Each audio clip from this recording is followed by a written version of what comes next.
On the 3rd of October 2025, the servant of God, Dr. Ndlovu, was welcomed as the guest of honor at Swazi High School's Speech and Prize Giving Day.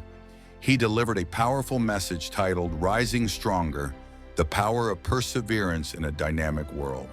A message of hope, resilience, and faith. Be blessed as you watch.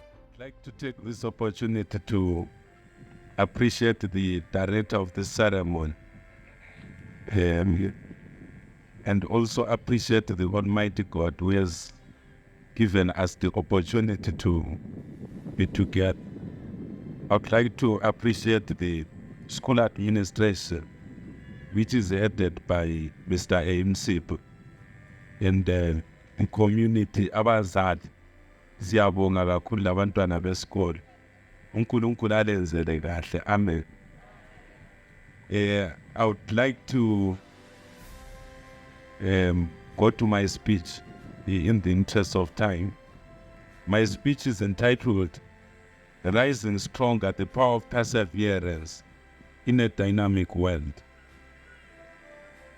The Honorable Chief S. Mabena, the councillors, the MP, all local traditional and governmental leaders, all Christian leaders here present, the school head, Mr. A.M. Sipa, the entire complement of the teaching staff, the parents, the invited guests, dignitaries, brothers, sisters, and all highly esteemed students of Swazi High School.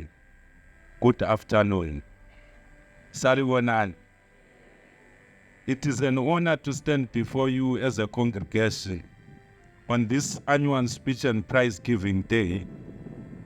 Today we gather not only to celebrate academic success, but to celebrate something much deeper, which is resilience and perseverance.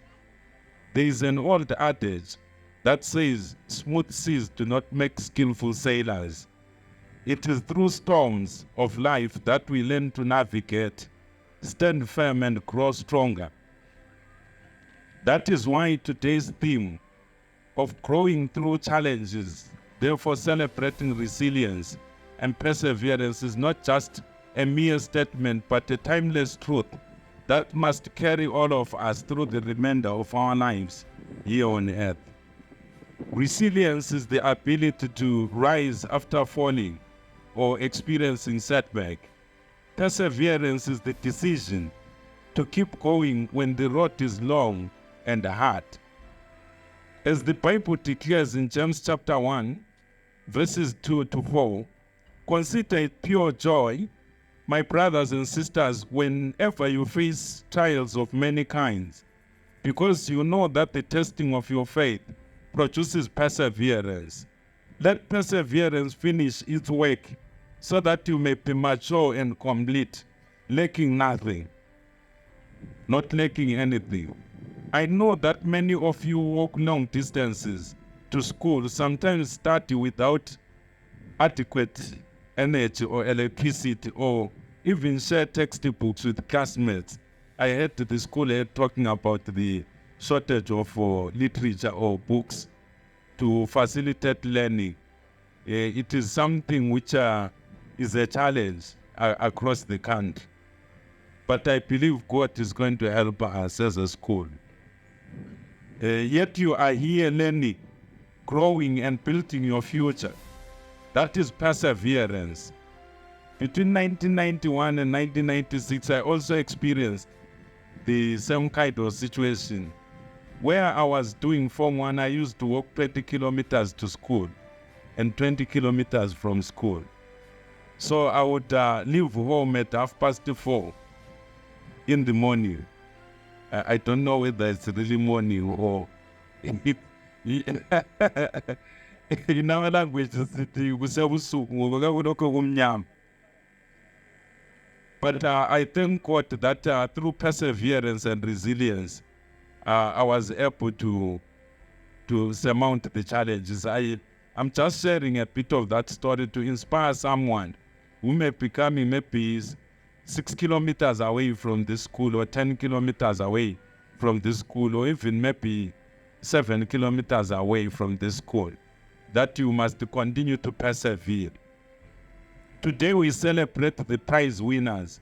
Your achievements show that efforts bring rewards, but I'm also stating on behalf of the school administration and everyone, abazali, to celebrate every student who has grown in character, discipline, and determination. Winning is not only about scoring marks or coming out number one in a class or in a particular subject, but winning has a lot to do with refusing to give up when it would be easier for you to give up. The world is changing at a phenomenal speed. Technology is reshaping every aspect of our lives, including communication, health, agriculture, business, and education. The entire planet is now interconnected, and the whole world is now known as the global village.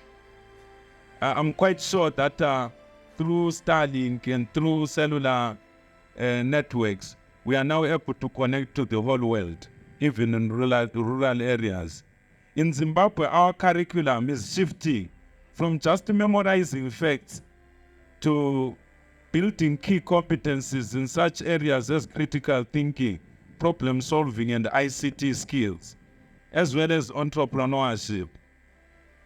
Think about this. 10 years ago, jobs like data analyst, app developer, social media manager, YouTuber, and so on were quite rare if they were not, if they were non-existent. I believe they were non-existent.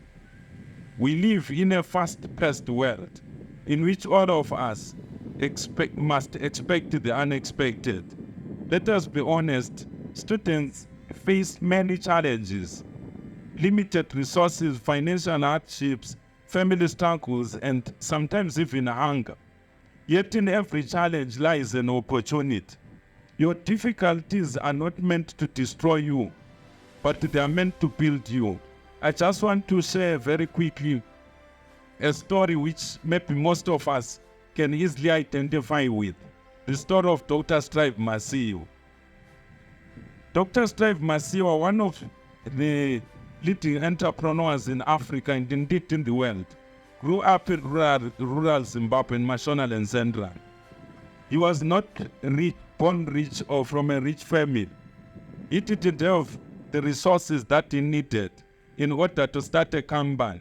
But through determination, focus, and a strong faith in the Almighty God, he was able to break the limits. When he started Econet, he faced a lot of resistance, legal battles that spanned a period of 5 years, and financial obstacles.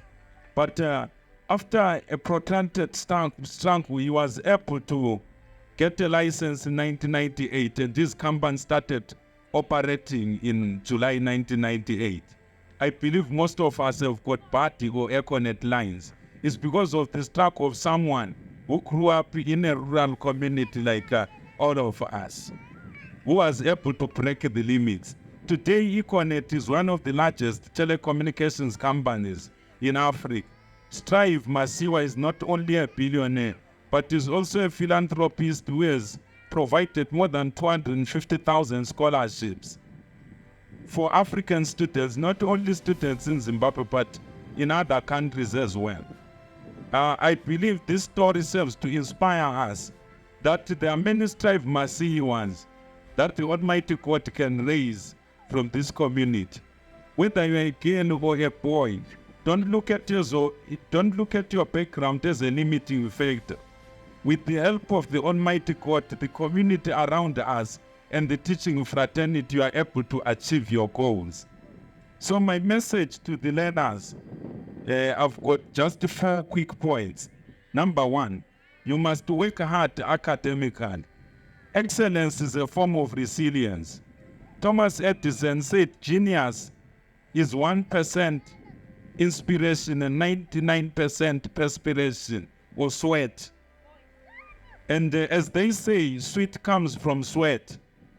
Without sweating, you cannot enjoy sweetness in your life. Number 2, we must adapt to technology. We must not resist technology. Especially for you, our young children. You've got a lot of technological tools. You've got Starlink, you've got ChatGPT, as well as many other tools that we didn't have when we were growing up. You can take advantage of these tools to learn faster, even to cover the syllabus far much faster. Number 3, you must be entrepreneurial in thinking. Don't wait until you have finished your A levels to think of a business idea. I'm quite sure that the school has got many avenues and opportunities for you to develop entrepreneurship in subjects such as agriculture, the arts, and so on, even in sports.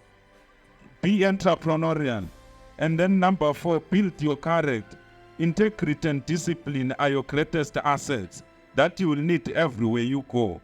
And number 5, never give up. I'm done with my speech.